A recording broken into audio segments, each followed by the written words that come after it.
Space Monsters TV. Well, well, well, my darling Terran-Tots. Altaira here, and tonight's Fright Flight has taken us behind the scenes of the scariest business in Hollywood, monster making. We're unspooling the 1958 cult classic, How to Make a Monster. Now, this ain't your average creature feature, sugar.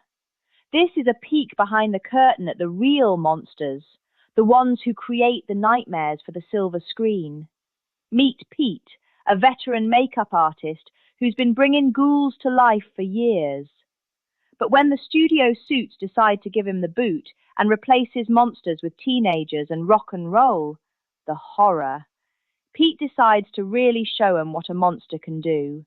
He whips up a formula, a far-out radioactive potion that turns his actors into the real deal. Now his Wolfman and his Frankenstein's monster are stalking the studio lot, and they're not taking direction from anybody. It's a love letter to the golden age of horror, with a side of meta-madness that'll have you howling with delight. Monsters, makeup, and murder. What more could a space kitten ask for?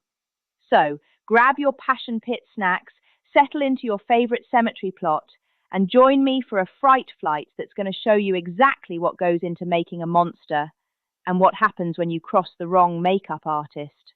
Now, let's see if these monsters get their close-up or their comeuppance.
Larry, before I let you see yourself, are you sure you can stand the shock? Oh, yeah, sure. I know with those fangs in your mouth you can't talk clearly, but make a sound and I'll give you a look at yourself. Look. What'd you say? Okay, I'll remove your fangs. We can put them back in before we go to the set. Boy, it's so real. I even feel like a werewolf. Though I'd hate to have my girl see me. Pete, you're the end. Oh, thank you, my boy. He's the greatest. Boy, you're getting no argument from me there. I scare myself. Hey, this is crazy as a Frankenstein monster you made out of Tony. Always the master's touch. You know, I think I'll be afraid to see myself, even on the screen. Oh, you'll get used to it, Larry. Just remember that an artist must have no fear. Why, a creation is almost a sacred thing. All creations. That the good Lord created saints, and he also created sinners. He created the lamb and the fawn, but he also created the wolf and the jackal. Now, who can judge which is the most praiseworthy? Well, that's one way to look at it. For 25 years he's been the master. He created them all. And if I may say so in all due modesty, I regarded each one as a creation, no more important than this. Well, thanks for trying to cheer me up, but just the same, this scares me. Now, remember, my boy, I created you so that you could scare others. As an actor, as an artist, that's your mission. Live up to it. Well, it's time for us to be on the set. We mustn't keep the director waiting. There we are. Fine. Well, come on.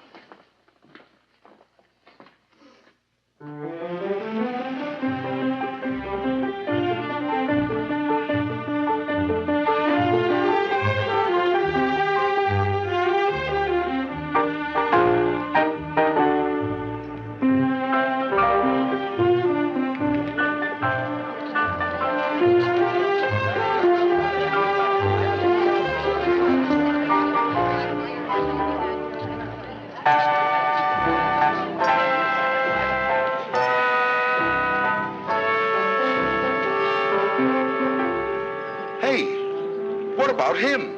In the next picture after we capture the ship. I climb aboard. I draw my sword. And there standing at the helm, it's not the captain, but the werewolf. Terrific, huh? And we'll get old Pete to do the makeup. Not bad, not bad. But how did the wolf get in the ocean? Hello, everyone.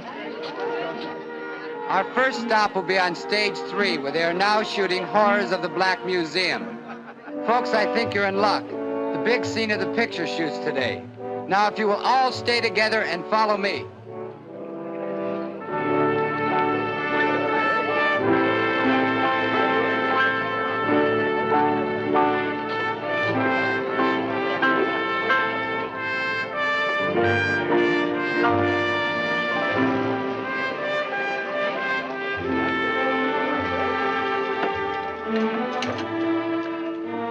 Boy, when Pete makes them up, it's for real.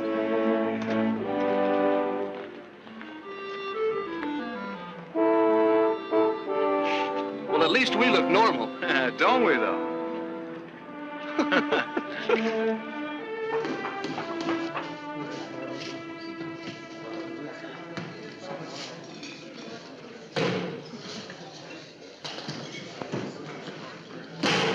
Well, here he is, Martin.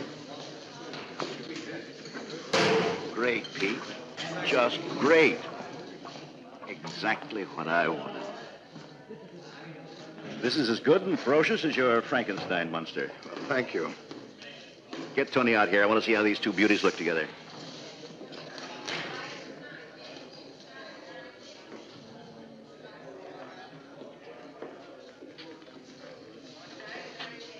Werewolf, meet Frankenstein. Shake hands and come out snarling. Well, Pete, all I can say is you gave birth to a fine pair of sons. You can be really proud of your creation. Will you be needing me? No. You can rest on your laurels. If I need you, I'll send for you. I'll be in my makeup Good. room. Now, boys, listen carefully. Remember, this is the big scene of the picture. The audience is waiting for this, where finally werewolf meets Frankenstein. They hate each other. It's a fight to the death. It's the battle of the monsters, and it must be the high spot of the picture. It's got to be the greatest fight we've ever had on the screen. And I've got to get it in one take. So listen to directions carefully. You'll come in from out there. Now, you'll come in from here. Very stealthily, very cunning. With animal instinct, you will feel that there's an enemy around. You hear something, you stop. You look around. I want this to be really creepy. You haven't seen anything yet, but you know that you're in danger. Suddenly, from over there, big as life and twice as frightening, comes the Frankenstein monster. Come in, son. As you move towards each other. Well, put everything away carefully. Yes, Pete. You know I always do. I want to take home some pictures of these boys. I like to study them. I might decide to make masks for my collection. You should, Pete. I think this teenage werewolf and teenage Frankenstein are easily among the best things you've ever done. You know, another reason I want to keep a souvenir of this picture is that I enjoy working with these teenagers. They've got spirit and they cooperate. They don't sour on you like some of the older actors. I remember the trouble I had with that old Barry Horton when I disfigured him. Yeah, the picture in which he had the car crash. He was afraid he'd lose his women admirers. A truck was going to run over him, and he wanted to come up without a scratch. Oh, but these teenagers, they've got spirit and confidence. They plunge into a role. They put themselves in your hands. I enjoy working with them. But, gentlemen, it's customary to knock. Well, we don't have to. We are the group that have taken over this studio, NBN Associates. We've personally taken over this lot, and we're going to run it our way. My name is John Nixon. This is Mr. Jeff Clayton. Yes, of course. I read about it in the trade papers. It's certainly nice to meet you, gentlemen. Mr. Dumont, we're going to make some changes around here. Well, you have my best wishes. Oh, won't you sit down? Well, I'm afraid these aren't too comfortable, but perhaps the new regime will provide better chairs for my workshop. Your workshop? That sort of brings us to the point. What point? Mr. Dumont, we won't be needing you after you finish this picture, the one you're on now.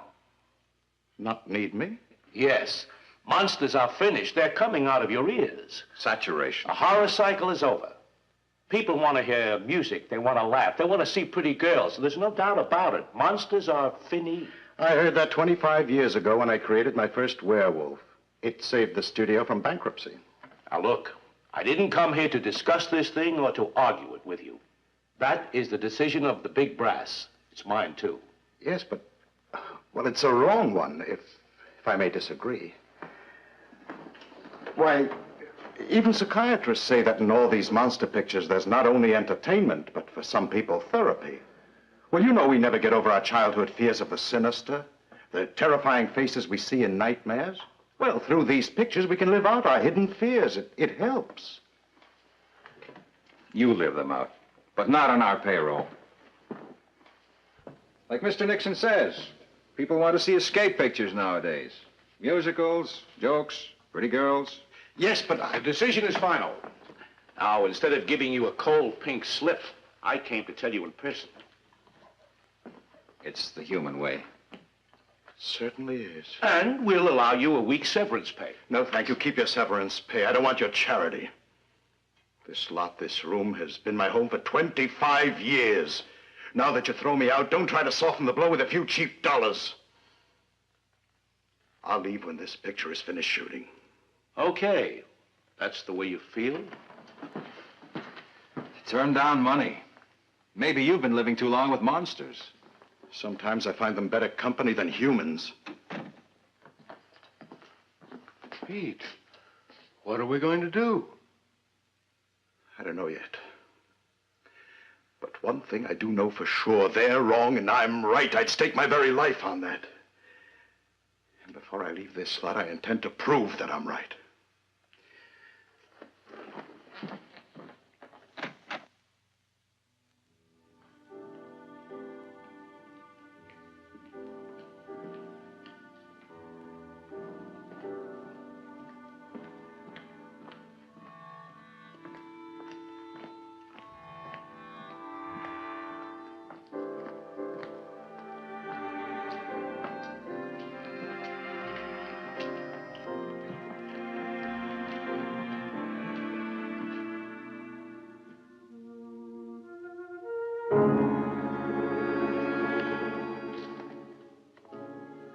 Werewolf.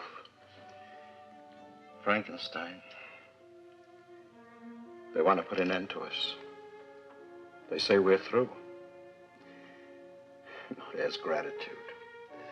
Don't they realize that the monsters I created, from my first prehistoric man through the spaceman of the future, why, all these paid for this studio, made the owners rich and famous. And now they say it's over. But it isn't over. I'll destroy this studio, see it go up in flames before I...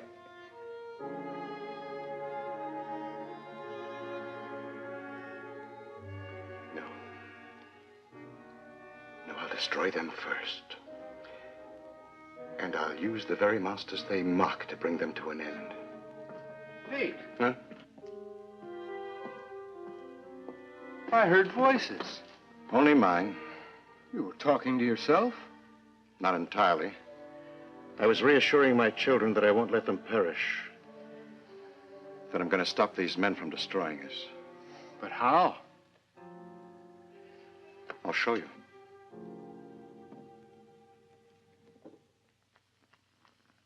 Those fools.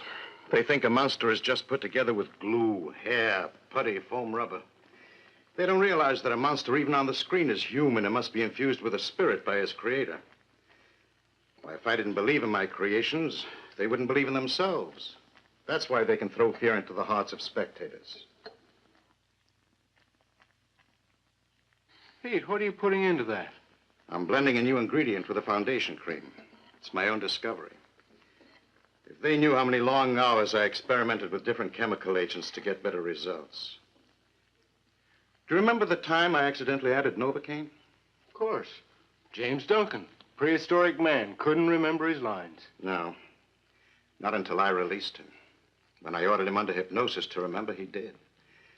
Well, I'll do the same with these young men. As I see fit, I'll order them what to remember and what to forget. You mustn't try that. Why not? Why, it's dangerous. Dangerous? Why, we're fighting for our lives.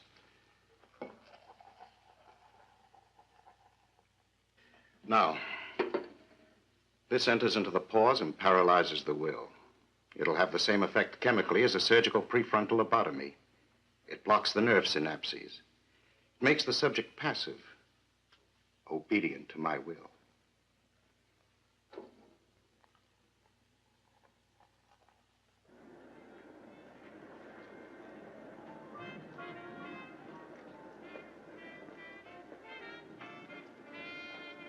Well, all quiet, except for a light in old Pete's makeup room. When he's on a job, he practically lives here. Yeah, I know. He's married to his career. That's the way I feel about my work. But what chances do I get? Now, don't knock it. You got a nice, easy job. The only hoodlums you run into are the bit players. We're strictly law and order men. Nothing ever happens on the lobster shift. That's what I mean. Just high-class watchmen. Look, Monahan, you want action, join the commandos. Yeah.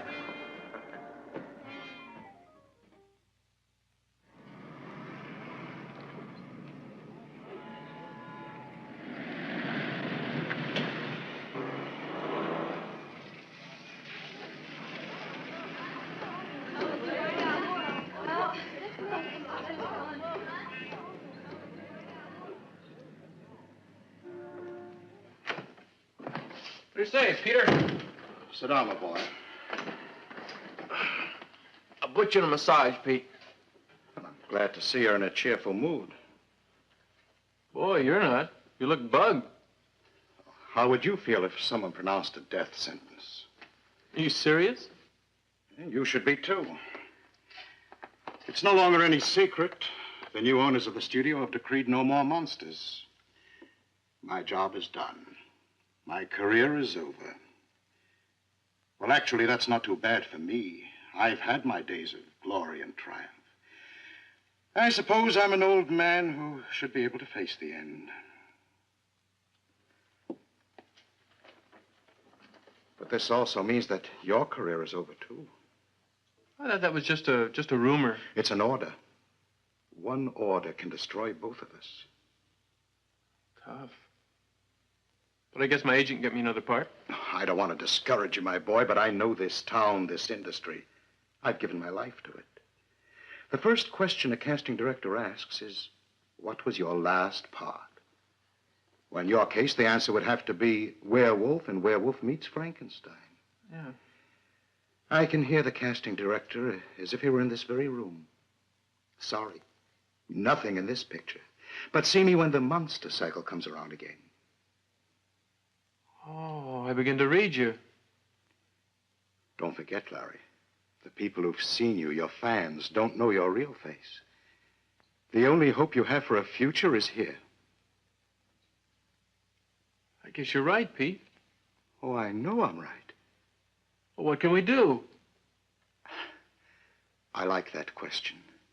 At least you're interested in saving your career. I am. Well, if you'll sort of place yourself in my hands, perhaps we can make them change their minds. Go ahead, Pete. I'm with you.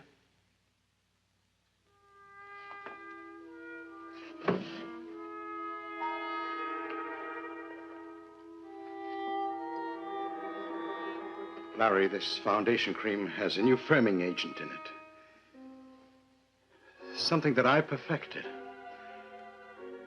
So don't worry if you feel your skin tightening. Don't worry if it makes you feel... It does feel kind of cool. Remember, my boy, it's in your best interests. Do exactly as I instruct you. You will play your scene well today. But after you've completed it, instead of coming back here, this is what I want you to do.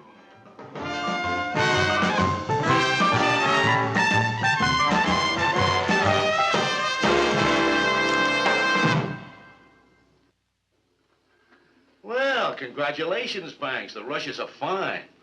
You were right. This musical is going to be a big hit. I like the way you're handling this production. Thanks, John. Everything on the set's coming along just great. I'll see you in the morning. Good night. Good night. Well, I might as well see yesterday's rushes on the Werewolf and Frankenstein picture. Without me, if you don't mind, John. Maybe you've got a secret yen for monsters, but not me. I think they scare you and you're too chicken to admit it. So you guessed my secret, huh? Well, it's part of my responsibility, so I'm going to see them. Well, have yourself a nightmare. All right, I'm ready. You can run the rushes on production 204. Scene 136, take 2. Action.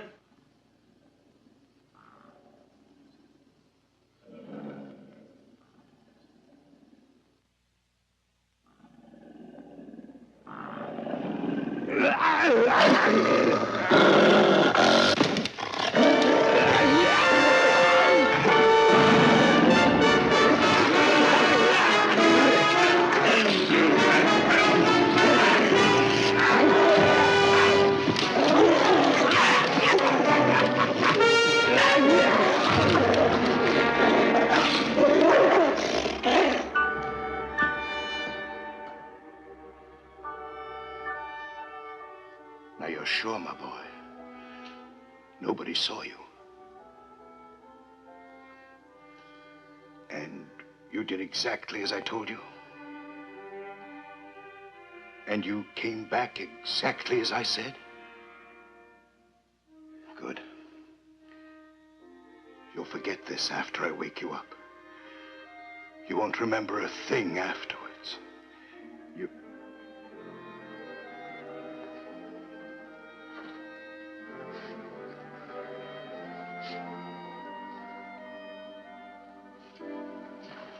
Pete, are you sure there's no danger of us getting caught? Just wash these.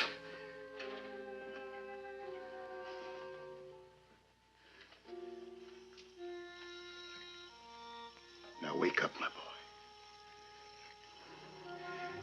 Wake up.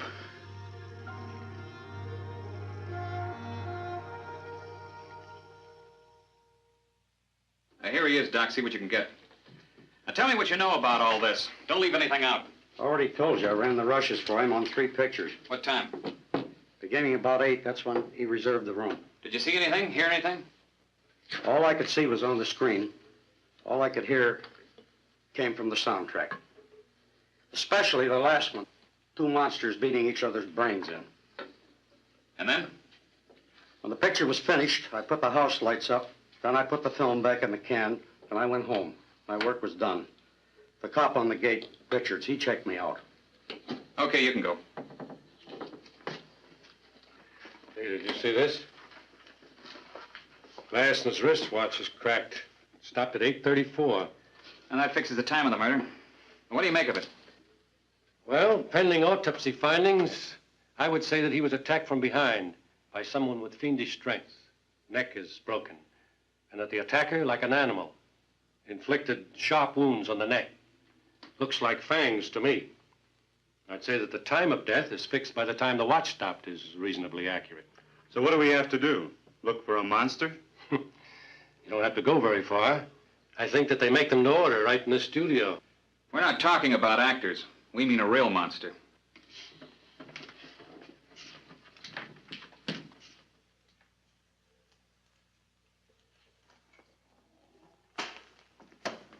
The news hounds will have a field day. What a way to start off the new regime. You've got to move fast. Well, we'll do the best we can.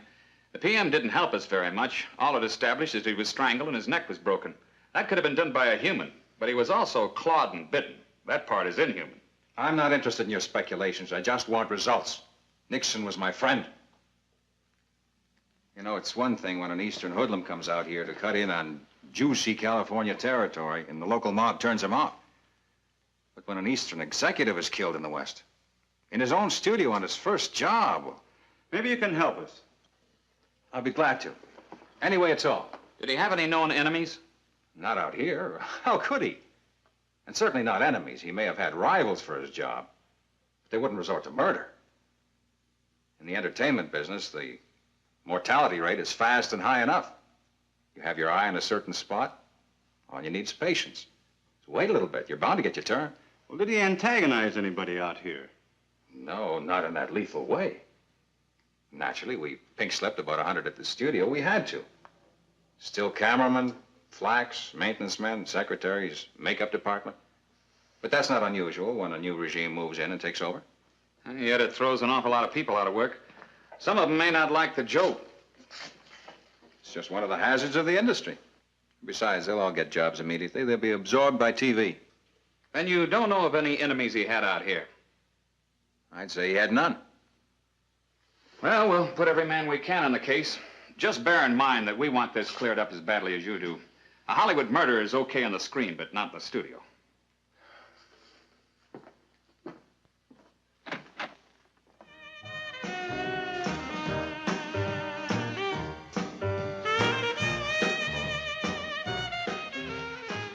What is it, Larry?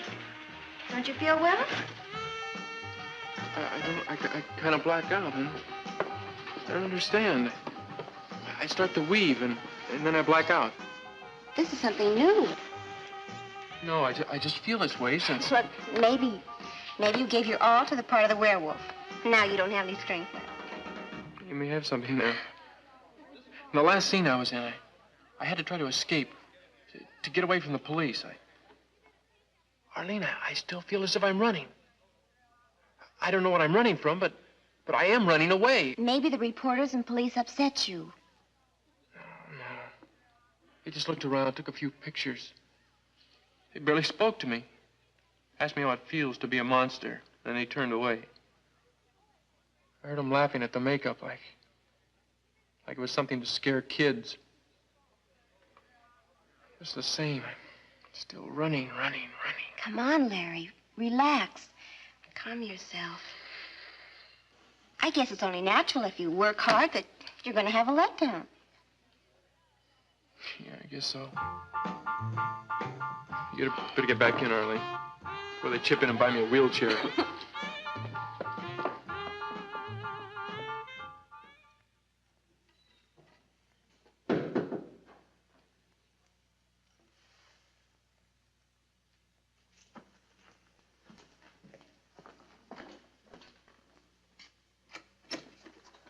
Working late again, huh? Oh, well, I have no hours. No creator has. Besides, I get more joy and satisfaction out of my work than watching the clock. I know you're a beaver for work, but it's only human to call it a day once in a while. Not me. There's no rest for me. You should, though. Take it easy, I mean. It puzzles me why you knock yourself out, especially when you're through here. This is your last job. So you know, too, huh? It's all over the lot. But it's no disgrace. Believe me, you're in good company. Half the old-timers get pink slips. Did you? A cop doesn't make enough money to be a drag on a payroll. But I might just fire myself up. Oh? I never kidded myself that walking a watchman's rounds would move me to the top. No, I guess not. Take most of these studio cops. They're retired policemen, looking for a soft touch. But not me, though. I've got different ideas. If I were chief of police of this studio, I'd run it real strict. No one would get on this lot without a pass. And I'd put on 2 night patrols. That new boss, Nixon, might not have been killed if my system had been in force. Too bad it wasn't. But now, I'm hep to something that might just put me in line for promotion.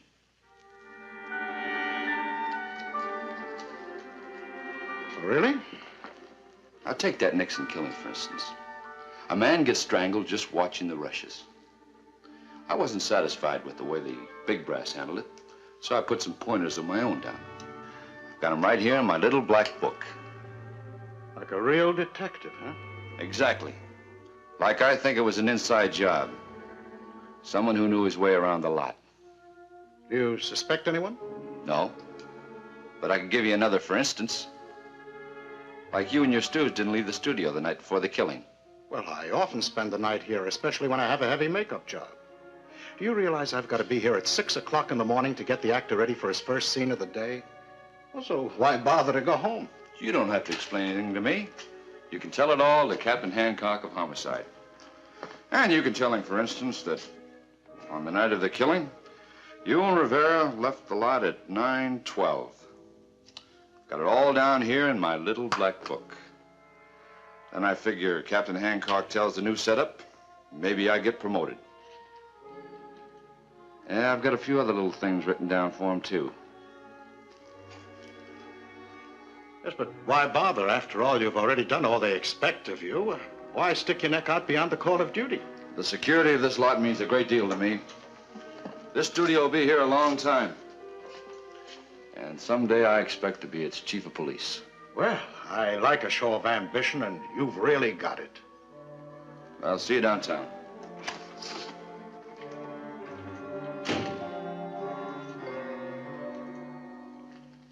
Rivero, come help me quick.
We're going to check out now. Remember, not a word out of you. Just follow me out of the studio and get into the car.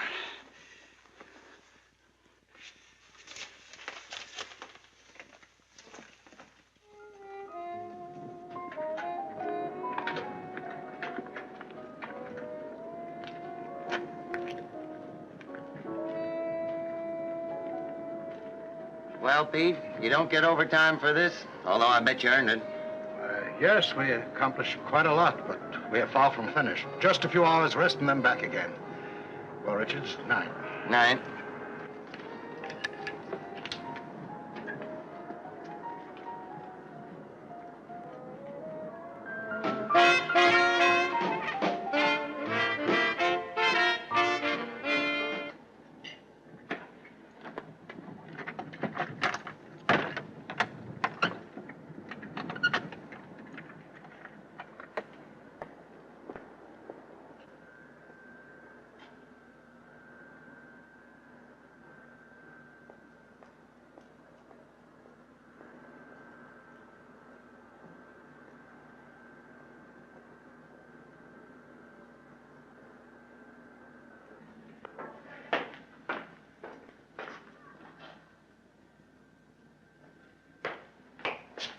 Hey, Monahan!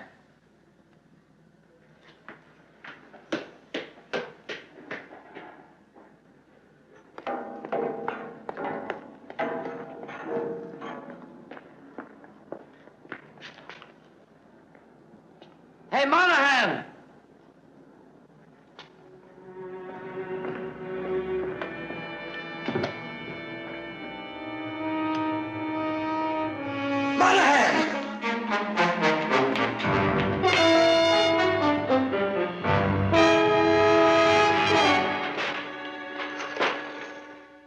He must have put up a terrific battle. Sure looks like it.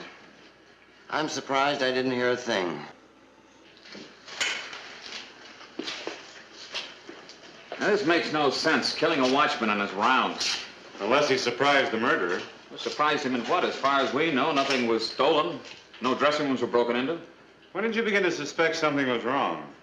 Well, I waited 15, 20 minutes after he was due back, then began to look for him. I figured maybe he brought a little snack from home. He used to tell me his wife worried about his stomach. I thought maybe he went to eat it in his car. But after I checked his rounds... Anybody come in late?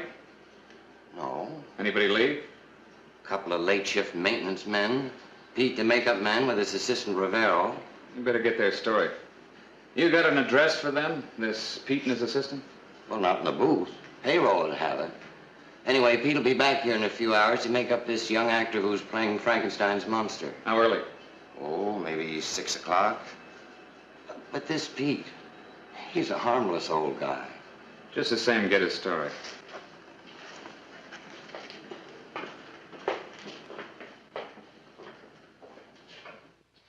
And you're sure you didn't hear a thing? No, sir. You see, I was here all the time. Right at this table, preparing the foundation cream I use in makeup.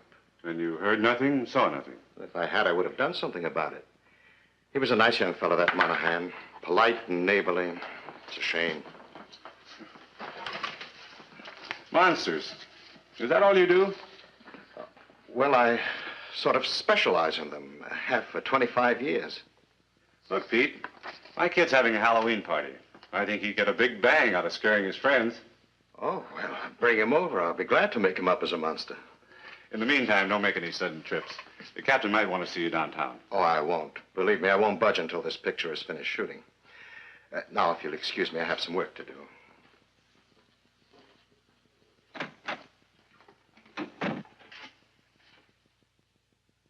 Cut! Print! Very good, kids. Lunch, 1 hour.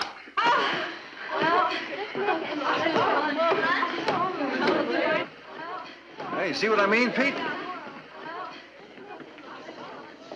I certainly do. This is what the people want. Instead of the old stuff, fright wigs and monsters, they go for gorgeous gals. Singing, dancing, you know, escapism. And that's what you'll give them. Got to. It's the wheels of progress. The automobile kills off the horse and buggy. The freezer puts the old-fashioned icebox out of business, and so it goes. You're right, Mr. Clayton. The wheels of progress. No matter whom they run over. That's the way the footage cuts.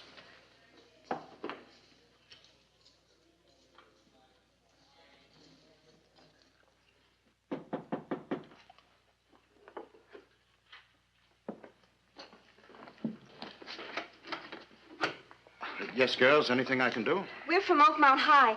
We're the editors of our school paper. We're writing a story, A Day at the Studio. You know, one of the girls is in a musical they're shooting. Oh, yeah, Betty Davenport. You know her? Well, I met her. I played football with her brother last year. Well, that's what we mean. In our story, we want to get the teenage slant, and you just finished school. No, girls. I know you have a lot to write about, but we really don't have too much time. Well, we just want to ask one question. Ask me. How does it feel to be the last of the Frankensteins? Well, who told you he was the last? Mr. Clayton. Oh? Well, we had to get permission from him first, and then we described what we wanted, and he suggested that as a good question. I know the question. Well, go ahead, Tony. Answer it so we can get on with our work. Well, first or last, I'm going to do my best. That's a big opportunity for me.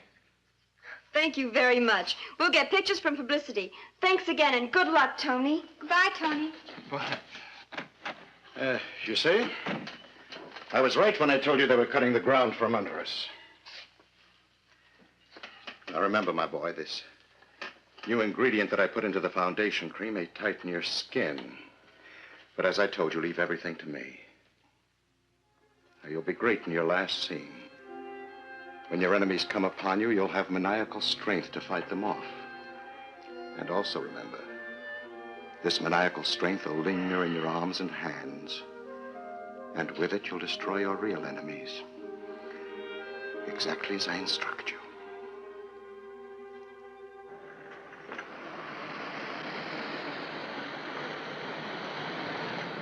You're gone home pretty late tonight, Mr. Clayton. Yes, and it gets later every night. The work just seems to pile up. Good night, Regis. Good night, sir.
Boy's late. Do you think anything's happened? You're always ready to think the worst. He'll do exactly as I told him and come back here to your house. There, you see? Well, go ahead, open it.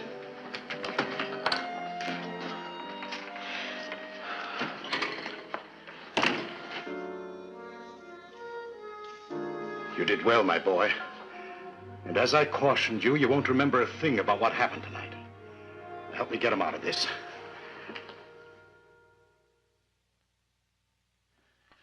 Third studio murder shocks Hollywood. Following the morbid Hollywood tradition of death in threes, the third brutal slaying within the space of 1 week took place last night in the darkened garage of the Hollywood home of Jeffrey Clayton, American International Studio executive, who was the victim. To check this reign of terror, it is reported that officials are considering closing the studio until the mad murderer is apprehended by police. You've read it 3 times. So the press will have a field day. But, Pete, how about us? Our work here is done. Well done, I'd say.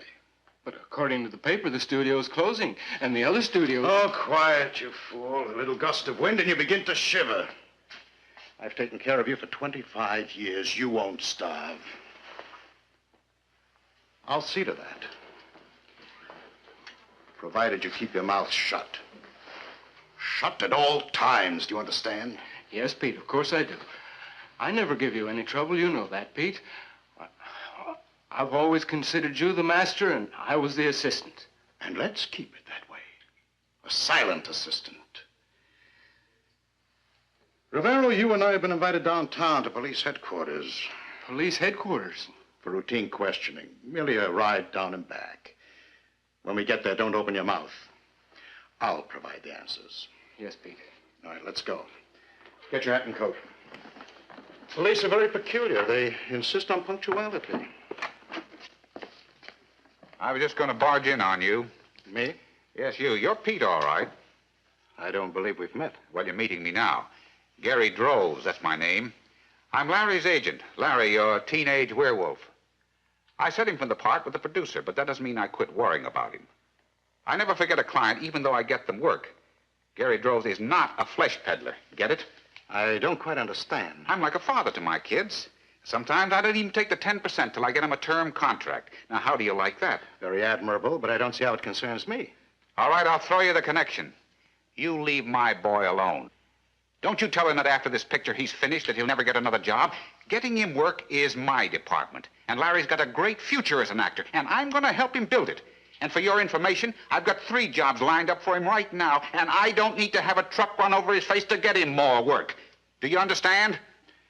Yes, of course, Mr. Droz, but you see, I only suggested that... Don't suggest. In my book, you're a negative character. I can get Larry a job any time I want to. Well, I can even get you a job as a heavy if you'll join the union. Well, thanks for the offer. You're welcome for nothing. And don't forget what I've been telling you. You leave my client alone.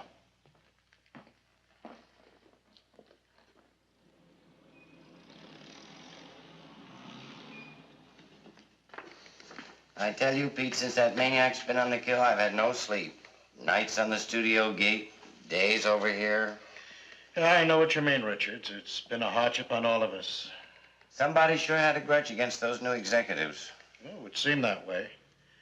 But as you pointed out, a maniac. Well, a maniac really needs no reason for killing. Millie, we appreciate you coming down here to help us.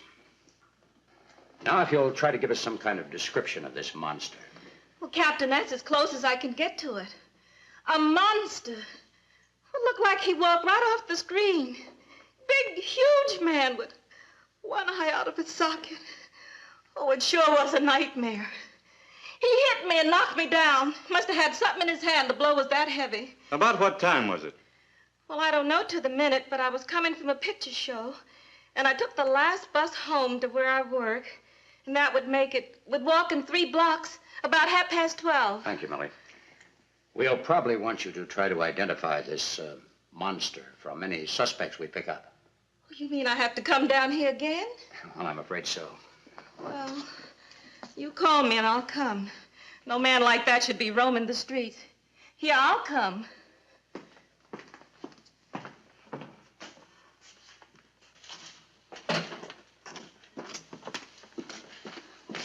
You can come in now, Richards.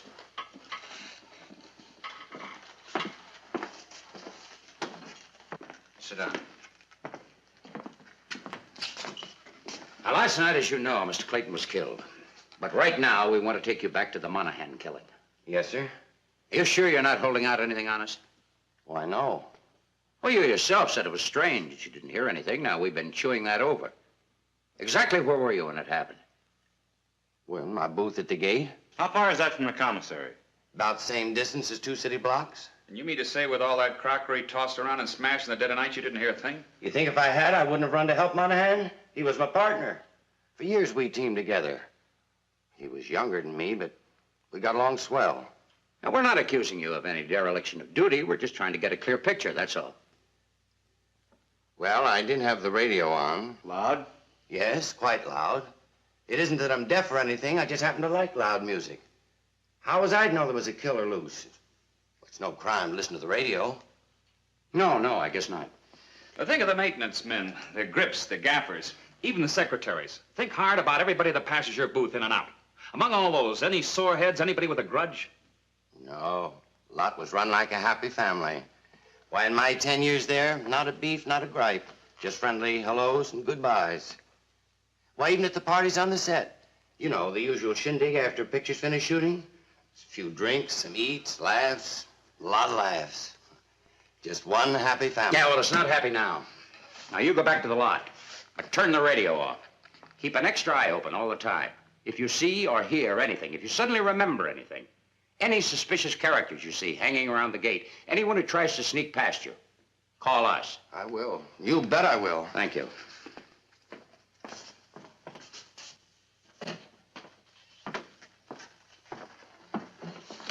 All right, gentlemen.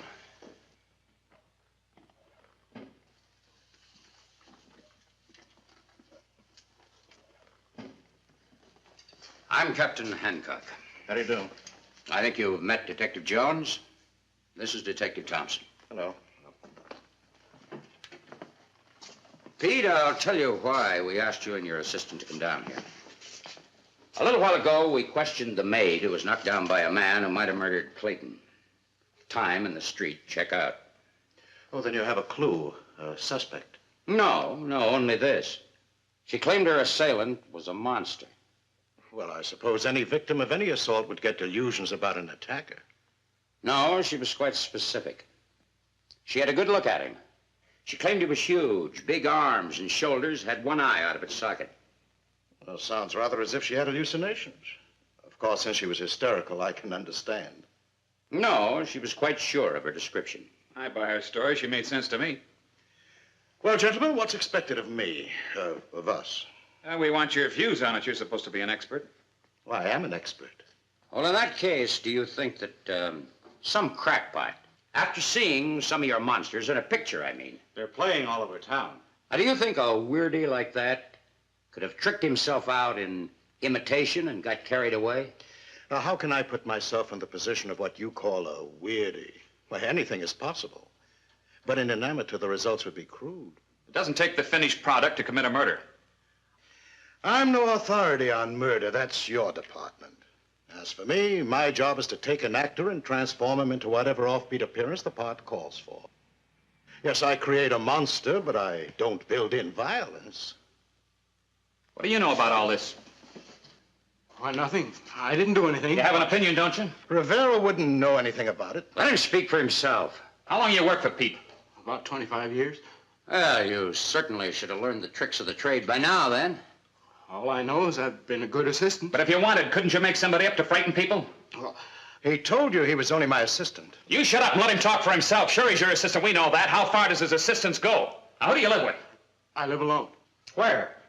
Off Crenshaw, 1564 Sorrento Street. You ever been married? No, sir. Haven't you got any nephews, cousins? Or maybe some of the neighbors' kids asked you to make them up just for a prank. And maybe you didn't tell your boss, but on your own, because maybe you think you're just as good an artist as he is, you turn loose a monster. Well, tell me, did you? No! I only do what Pete tells me. I'm a good assistant. Ask him. Ask him! Why don't you stop all You've this? gone far enough. Just because you have no suspect is no reason to bully him. Then why aren't you more cooperative? Now, look, we know you live in a world of make-believe. All right. Come out of it. Look what we're up against. 3 shocking murders committed. 2 of them at your studio while you were there. Well, we weren't the only ones. Now, we're questioning everybody. I'm sure you gentlemen can solve those murders without us. I wish it was possible to really help you. Well, there is something you can do. Think back. All the actors you've made up in other pictures. Think of how they talk, what they said to you. After all, you were close to them. Do you believe that any of these, for one reason or another, might go berserk? I'm sorry, offhand, I can't recall a single one. Thanks to our makeup job, they may have looked like killers. But under the grease paint and putty, they were only actors performing a role. Now, are we excused? Yeah, I believe so. I can go, too. We'll get back to you later. As I said, any way we can, we'll be pleased to cooperate.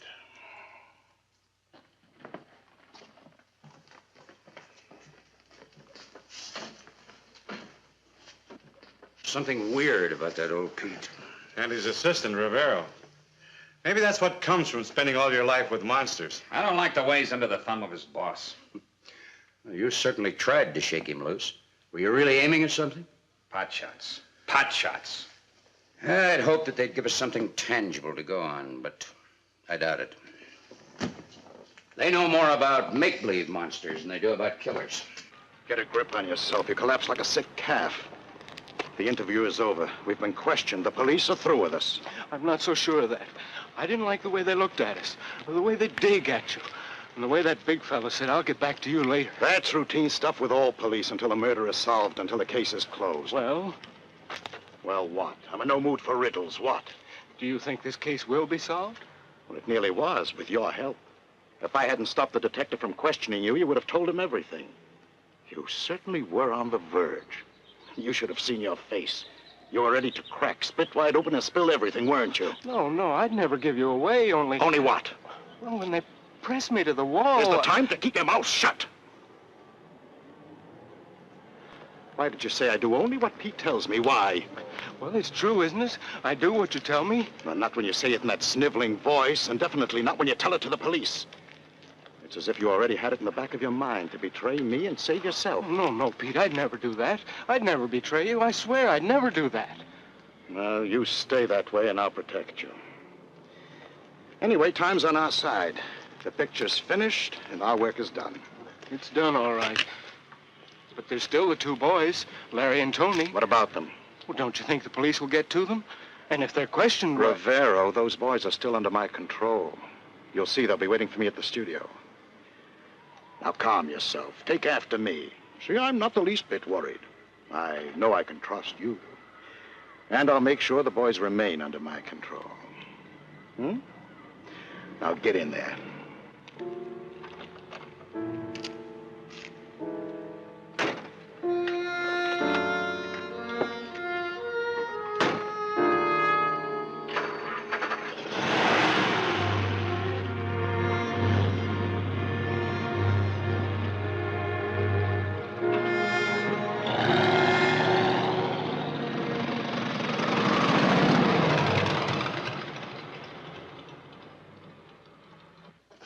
Say, I think we've got something in the Clayton case. Yeah, what? Well, we analyzed the scrapings from under Clayton's fingernails. What'd you find? Grease paint, putty. You mean the killer wore makeup? Well, he must have. We've already checked this against a trade product put out by makeup companies, and our first findings are that the pigment and cosmetic base used in the sample we analyzed was special, like homemade. Instead of linseed oil, a blend. Anyway, we'll have to check suppliers for beauty parlors and studios. That can wait. There's one studio we're going to check on now, and you're coming along with us. Get your equipment ready. We may want to make a spot analysis.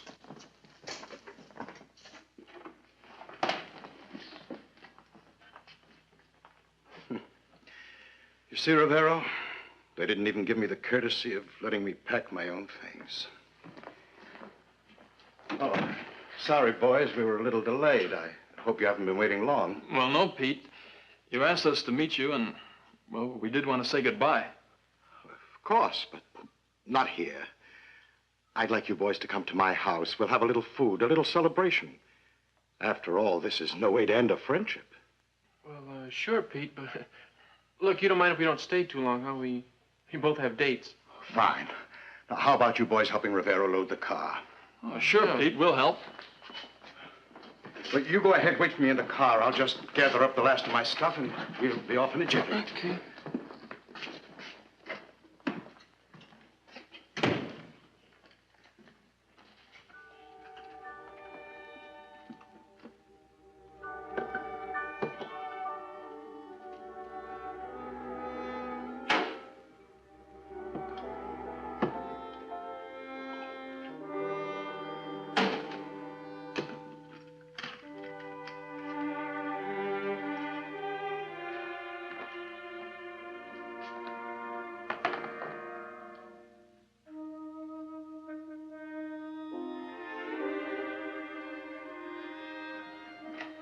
Hi, Pete. Oh, it's nice of you to drop in. I've been working with the film editor. I heard you were checking off the lot today, and I wanted to say so long.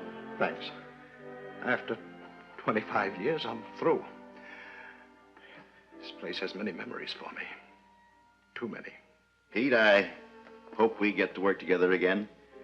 Well, thanks. I appreciate your sentiments, but I'm finished. You'll be back. You'll be back in all your glory. One picture can do it, maybe one of those foreign imports. And the whole monster cycle is on its way again. And producers will be clamoring for the old makeup wizard. It's nice of you to say it. Well, good luck, Pete.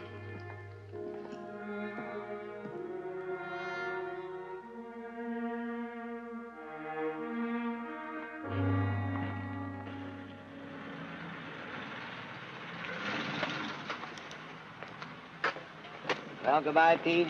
Goodbye, Rivero. Take it easy. Bye, Richards. Oh, Richards. On the top shelf of my closet in the makeup room, there's a bottle of bourbon. I got it as a present. Never opened it. I don't touch the stuff.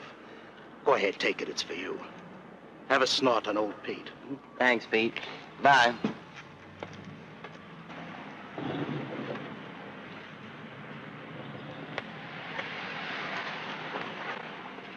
Is Pete Dumond, the makeup man, still here? Just checked off the lot. I know where his makeup room is. Let's go there first.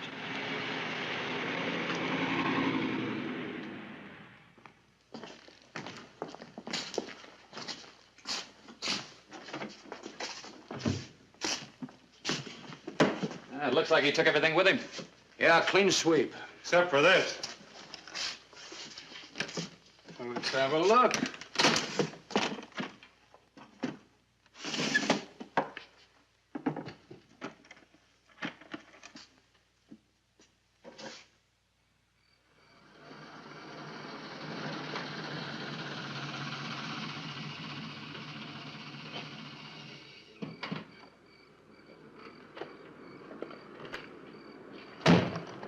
Well, here we are, boys.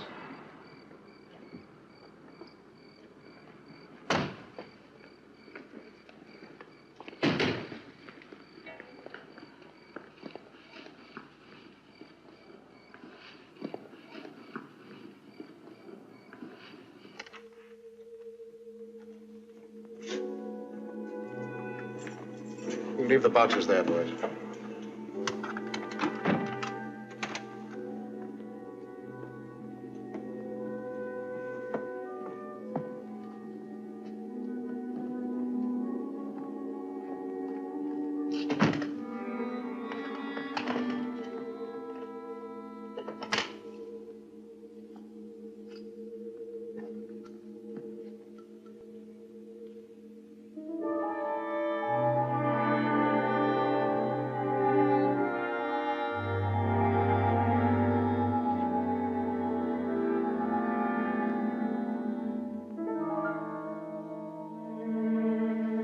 What are these?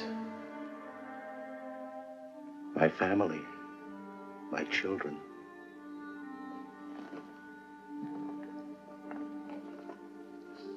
I'm devoted to them.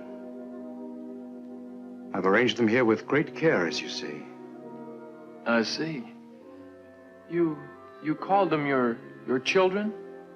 Why, yes. Later, I'll tell you their history, how each one came about. But now let's just look at them.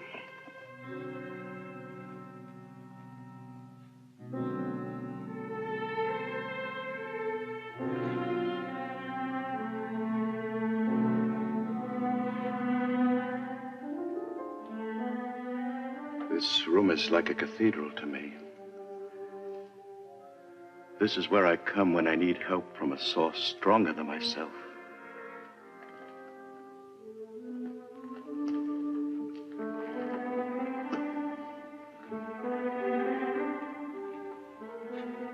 Don't you think we should be getting some refreshments? Oh, yes, yes, of course. I lose myself here. After all, I'm your host. Make yourselves at home, boys. It's the first time he's had guests here. You young men should feel honored. We do. We certainly do. Look around, boys. Study these heads. You'll recognize some great names among them. Artists who, even behind the mask of horror, achieved eternal fame. Study them closely. They'll be an inspiration to you.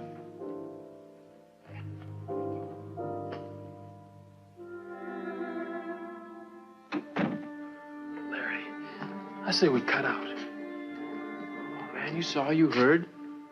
You don't think the old man's collection will hurt his feelings? It gives me the creeps. Yeah, he does too. I wouldn't have come. Only he said it was some kind of celebration, a party. Yeah, it's a party, all right. All the guests are stuffed heads. We shouldn't have come, no matter how much you pressured. He makes it tough to refuse. I know. You know, Pete's got ways about him. I don't know, strange ways. Like when he was making you up for the picture, putting on that foundation cream. Did he give you a lot of stuff about how this would be your last job and that enemies would drive you out of the business and that only he could protect you? Yeah, he did. Hey, I meant to check with you about that, only I forgot. I don't mean I forgot in a careless way. I just forgot. Like when he finished, everything kind of left me. You know, like went out of my head. Yeah, me too. It's only since the last scene was shot that Tony, tell me. But when he finished, did he tell you off? Pete, I never criticized you. But I believe you made a mistake in bringing Larry and Tony here. Why? I don't think they can be trusted. Nonsense, not trust these boys. They've already demonstrated quite favorably that they obey my orders. You know I have them under control. But you won't. Now that the picture's finished and you haven't helped their careers, your control will wear off. And the police are sure to talk to them. It's quite possible. And when the police begin to pressure them, they're bound to crack. That's why I want to leave. To visit my brother on his ranch in Arizona. Rivero, my old friend. I see your point. You want to leave me to face whatever comes alone. Oh, no, Pete. I just want to get away for a few weeks' rest. And you do this not because of disloyalty to me, but because you don't trust Larry and Tony. Now, isn't that why you want to leave? Yes, that's it. These young men are not strong the way you are. No, of course not. If only they had your devotion to me, your iron nerves. But they haven't. What a source of strength and comfort it is to me that I can be sure of you. Of course you can, Pete. And should the police speak to you alone, you wouldn't reveal a thing? No, not a thing. Even if they gave you a third degree, they couldn't squeeze the tiniest bit of confession from you, could they? Of course not. But these boys, they'll crack. Yes. Yes, Pete. And I tell you now, if anything happens to you after I leave, they'll be the ones to blame. The boys, not you. Not me.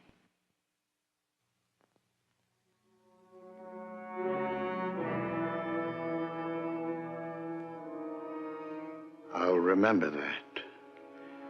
Old friend.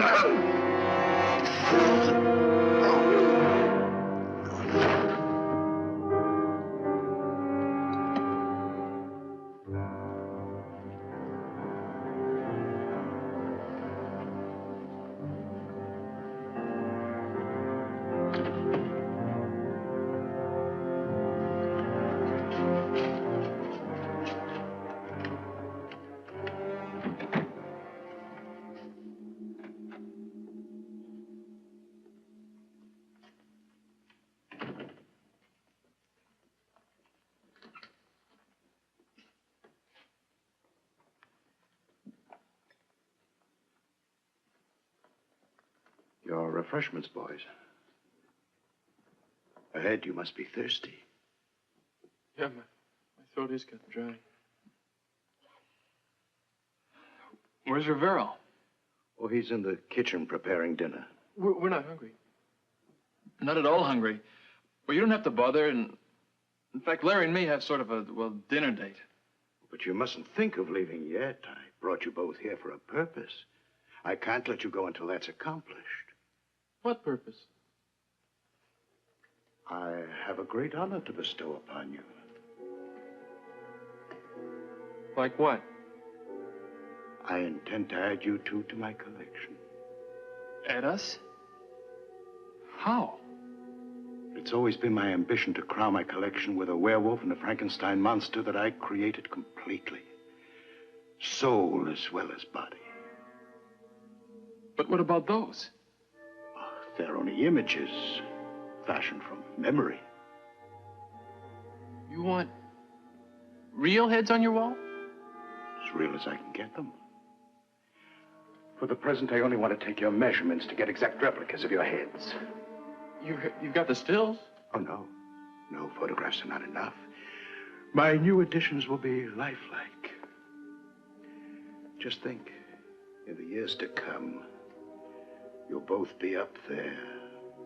A refuge, a permanent home. Now look, Pete. We're thankful to you and all that, and, well, we know it's an honor. Well, but to level with you, we don't feel quite right in here. We'd like to get out. To tell you the truth, we tried. But you locked the door. Yeah, so just let us out. Is that how you repay me? Now look, Pete. You did something to us. Tony and I talked it over. Can't exactly put our fingers on it, but it's the same we want to leave. After all my big plans for you, were you two trying to break away from me, from my influence? Now don't try to confuse us anymore. We don't want you or your influence. Now just open the door. I suppose if I let you go like a pair of sniveling babes, you'll go running to the police. What's the police got to do with it? As you know, there were 3 murders committed. What's that got to do with us? I'll tell you. The new executives threw me out. I swore I'd bring the studio down over their heads. I did. The studio's practically closed, or they'll never issue another order. 3 murders, and we're all involved. Each of us must take credit for one. You're crazy, Pete. Not crazy enough to let you escape.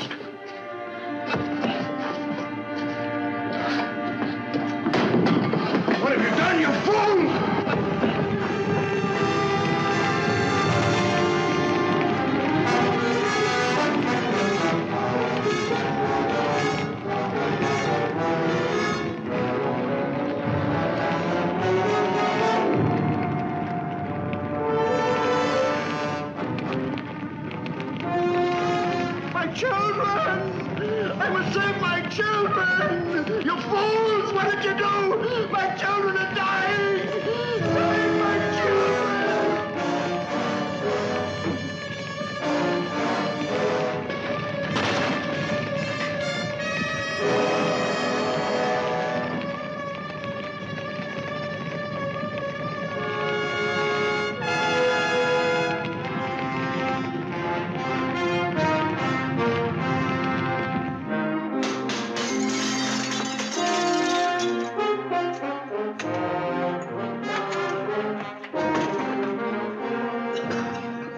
Call the fire department. Break it in.